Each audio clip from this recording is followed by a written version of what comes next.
Yo, yo, yo. Yo, yo, yo. What is going That on, was guys? crisp. Shut up. My bad.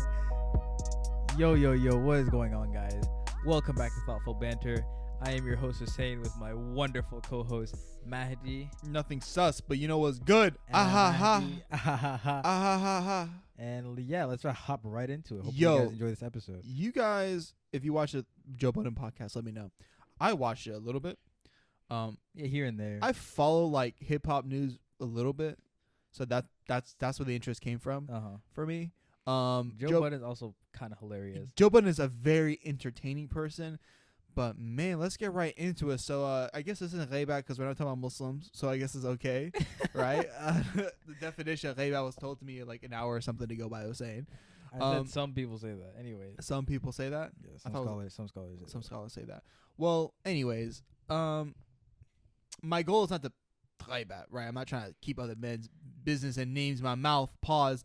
But I just want to talk about. I mean, this was like, this is public. yeah. This is public, and also it's a learning opportunity. So if you guys don't know, the Joe Budden podcast is a podcast starring Joe Budden, who is So first of all, talk about how the Joe Budden podcast started, because that might give like context. even Okay. more context. Joe Budden is a failed rapper. Joe Budden is a failed rapper who never made it off the landing strip. Stop speaking so loud. Just like Yeah, I'm talking about Joe Budden, so I gotta sound like him. Hussein. Okay, I stop. Anyways. Joe Budden is it's a failed rapper, which no shame in that because it's a hard thing to do. yeah. Props to him for trying. But basically, he is someone who's like in this rap group called Slaughterhouse. That is a group I think Eminem founded. I mean, he did other things outside of that. I'm not too familiar with his work. no one but really is. To be fair, did not have to do him like that. But anyways, okay, continue. he's a rapper, and basically his name got brought up more in the popularity of popular culture, like with people in our demographic, our age group, right? Through DJ Academics.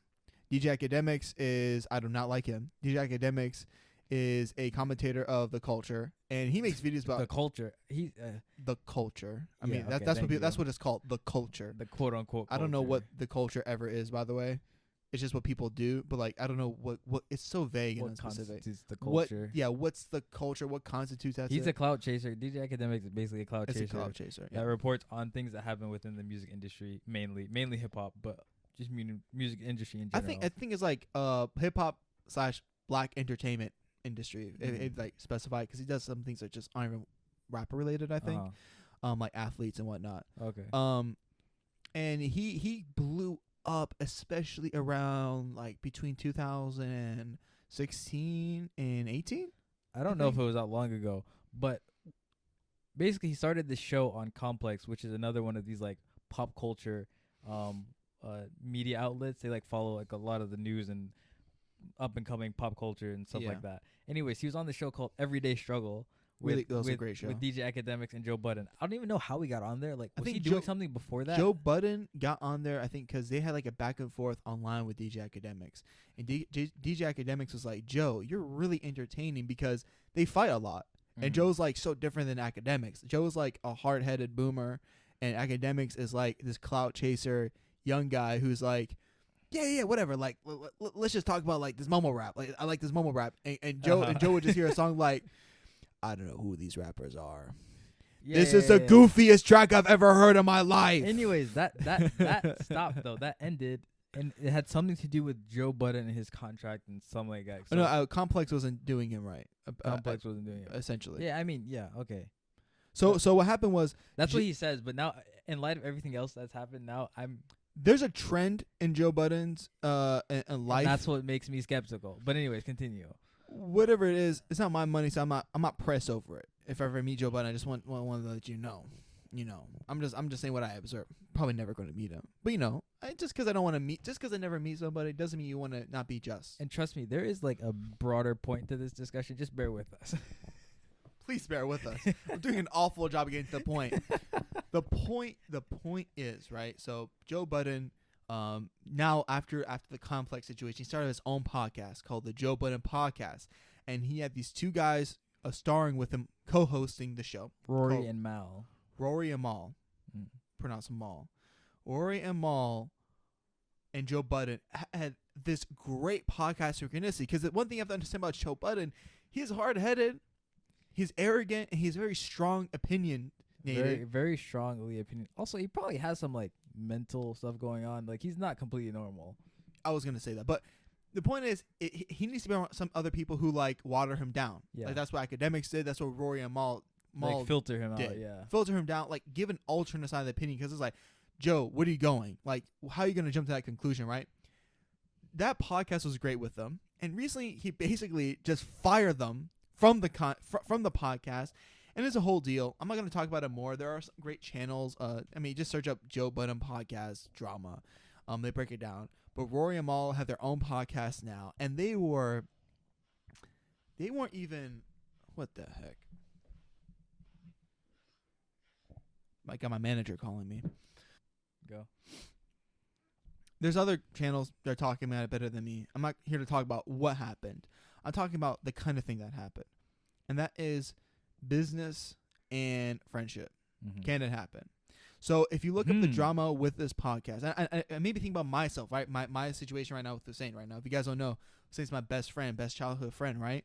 And people always, you hear oftentimes many people are like, never mix business and friendship. Ever. Don't ever do it. And I'm looking at this Joe Budden podcast situation. And it's very scary because Rory and Mal, they got kicked out from the podcast. They left the podcast. They made their own podcast. And they're talking about like the straight up abuse they've suffered from Joe. Like straight up, like as a friend, right? Like they thought this guy was their friend. That's how the relationship started. It wasn't just Joe Budden handing these guys a job. They're helping a friend out. He came to him as a friend. Yo, you got like at first it was just like, hey, you guys are my friends. You guys are cool. Let's do this. Let's do this project together. Kind of how we did. Mm-hmm. Like we're like, oh, you're my friend. We like talking. It's entertaining. Let's do this. And it's a really good example of what happens whenever egos get involved, whenever pride gets involved, and money gets involved, and how that can like taint a friendship. Yeah. And I just wanted to know your thoughts on that. Do you think that that would ever happen to us? I mean, there's a like anything can happen type beat in that sense. Mm-hmm. Like in fighting, they say like every fighter has a puncher's chance in the sense that like one punch, if it just hits you like in a weird angle on your chin or something, you could just get knocked out. Yeah. But like the likelihood of that happening for some fights is not always like high, you know? Yeah. It's just, but it exists as a possibility. So like, yeah, it could happen. I also don't know like what type of contracts they had. I don't know like what the contracts stipulated. Like I don't know any of this. And for me, before we even started this, for me, something that was important and something that honestly we're taught Islamically, not to make it all religious, but to make it religious, is that even when you're doing when you do business with anyone, period. With anyone, yeah, your family, your friends, some random Joe Schmo, make a contract. Always. Because when/if the money get big,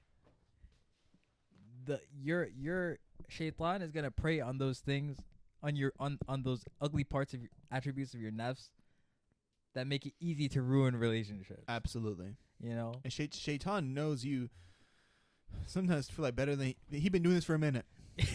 You're not that different. Exactly. I don't want to say he know you better than yourself, but you ain't that different than all the other billions of people. Exactly. And one thing is interesting, because I did dive into the drama. Like I was like, damn, like this is happening, and again, like I wanted to learn from it for myself to avoid this pretty sucky situation. But retrospectively, Rory and Mal are probably doing better for themselves now. Mm-hmm. They own a podcast. They have ownership. They have a lot of support. They hit like 100,000 subscribers their first upload. Yeah. So like people, there's a fan base there. So I'm very happy for them. Shout out to them. But one thing they were saying was off the bat, there were breaches in the contract, and they and they let it happen because they're like, that's my boy. Yeah. And they thought, hey, he never we'll make it up later. I don't want to. And they said things like, I'm not going to be arguing about money with my dude. He'll make it up later. Oh, he's doing that now? Okay, we'll talk about it later. I have trust in him. And with respect, I don't know the situation, but I know for me and Hussein, and just I think anyone listening to this, you should take note. I don't care if it's your mom or dad. If you're in a business contract, you have to hold people accountable to the contract. And even if they don't, I'm not saying enforce what shouldn't be enforced, but it has to be addressed, Yeah. right? Like if I haven't paid you, you can't write me off. I'm like, hey, where's my money? You get it when you get it. No, we have a contract. Even if it's not that big a deal to you. Even if it's 20, that's their right. If it's 25 cents, Exactly. if it's a cent, it has to be accounted for on some level, right? You can't just write people off. Oh, it don't matter. It's not that deep. What do you mean it's not that deep? The person who says it's not that deep is usually the one who is benefiting from it not being that deep. Yeah. But imagine you need You're on that the gas flip money. side. Yeah. Exactly. And it's just I mean, like Islam make everything about contracts. I also want to say kind of amazing. that like you could also have the most airtight, like nice contract in place. There is no way to account for crazy.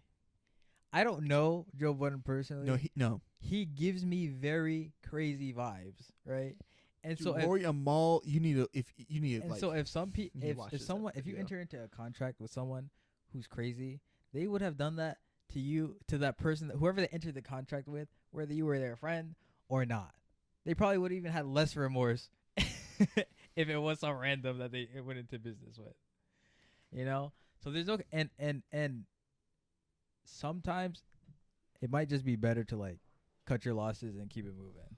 When people have narcissistic personality traits, like Joe, Maul was talking about the things he saw, like the way Joe is moving. He's like, bro, how are you moving? I don't even know you right now.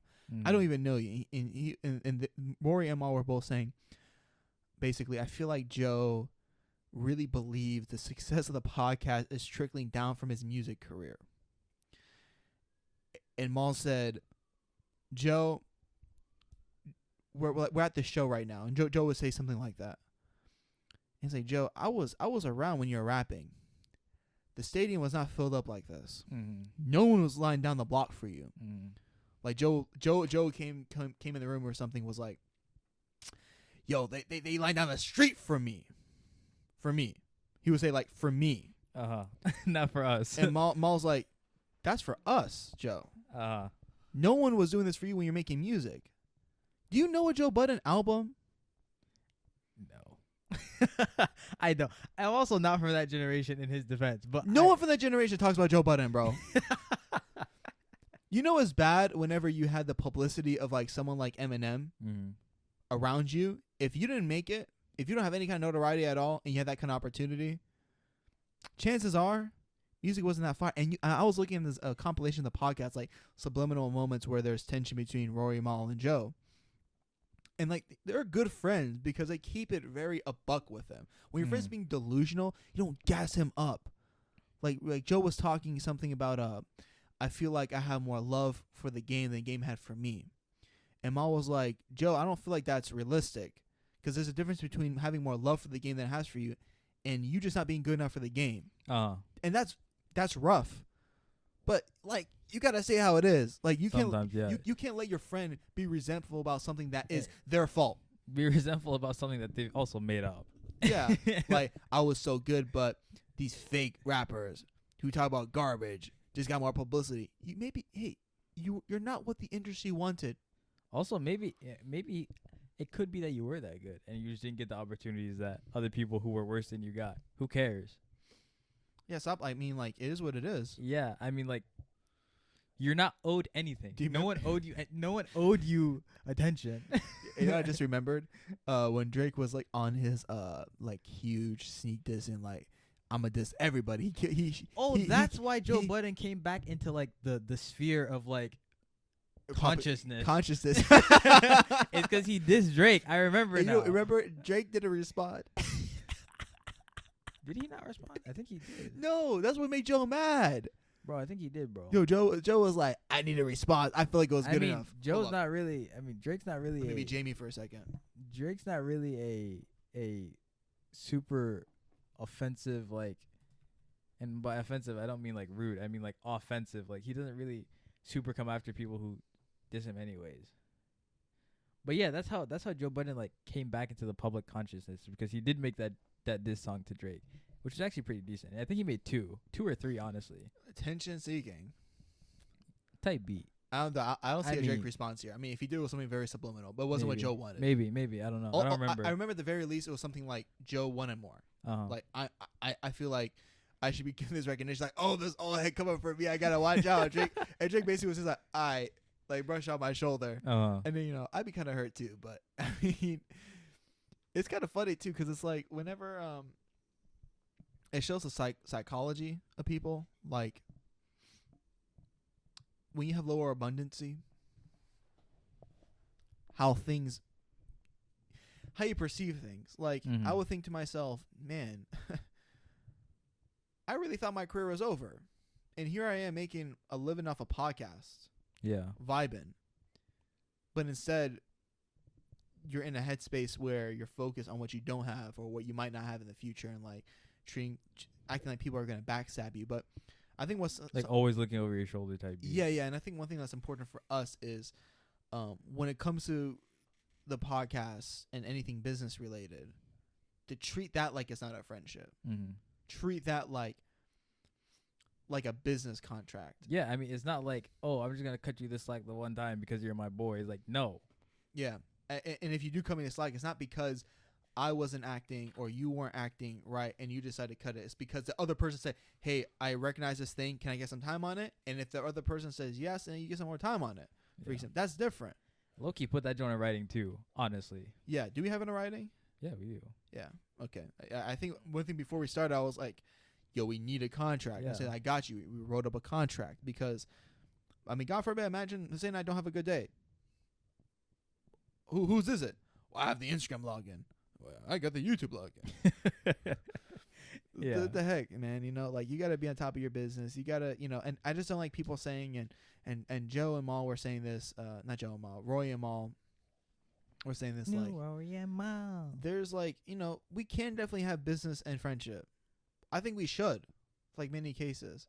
Why not? Like, don't you want to have your friends winning? Don't you want your friends to make more money? I want all my people to eat, bro. My boy's eating, yes. I want if I'm eating, I want Hussein to be grubbing. I want everyone I know to be grubbing. But we got to have these business contracts and we got to work it out together. And you see something like that in the Muslim community too, man. Also, I think, and this is just the nature of like how we understand relationships in general nowadays. It's like the first sign of trouble, it's like, oh no. Dip. Exactly. Like there are naturally going to be growing pains as you're getting to know someone in a different context. Like, yes, I knew you as a friend my whole life. Now I'm trying to understand you and learn you as a business partner, and maybe the things that you value business wise and economically, we might not be the same. Yeah. And that's gonna happen. But you have to like work through that. There is no like, oh, I'm just gonna jump shit because he turned out he seems a little bit different than he is in our actual friendship. Now if it's something that's truly irreconcilable, Mm-hmm. then that discussion needs to be had. But there's a difference between the two things. Yeah. Yeah, it's just crazy, man. But I guess lesson is make contracts, enforce contracts, and don't get in business with people who have mental health issues Yeah. that aren't really addressed. Yeah, unaddressed mental health issues. Yeah, definitely probably not the best idea. Yeah, man. I'm seeing a trend. I want to talk. I don't be the kind of guy to keep out the men's name in their mouth. Pause. That's not me, bro. I mean, this was more. We talked about this more as like this was a good example, like a case study type beat. Yeah, it's a case study. And then like what we can learn from that situation, how we can apply it to this business relationship. It's all like, and we just want you guys to know our thoughts about it. And if you guys have any specific thoughts about it as well, maybe you guys consider something, or maybe you guys are like, there's some Muslim entrepreneurs or business makers that have done it with their friends and done it with their families and done it with randoms and have different experience to share. And maybe add on to this conversation. Just let us know. Yeah, I mean, I think some people are just so opposed to business with friends and family because it's scary. But I think and closing up this episode, don't just shut down things because of fear. Example, I got a new car. It's stick shift. I don't know how to drive a stick shift. I'm learning. I'm terrified of driving my car. because every time I saw the red light, I want to shoot myself. But you know, I got a new car, I gotta drive it. So whether it be a business relationship you gotta learn or driving stick, you gotta face fear. I think Imam Ali alayhi salam says something around the lines of whatever you're scared of, face it directly, or else the fear will build up within you greater than what it actually is in proportion to it.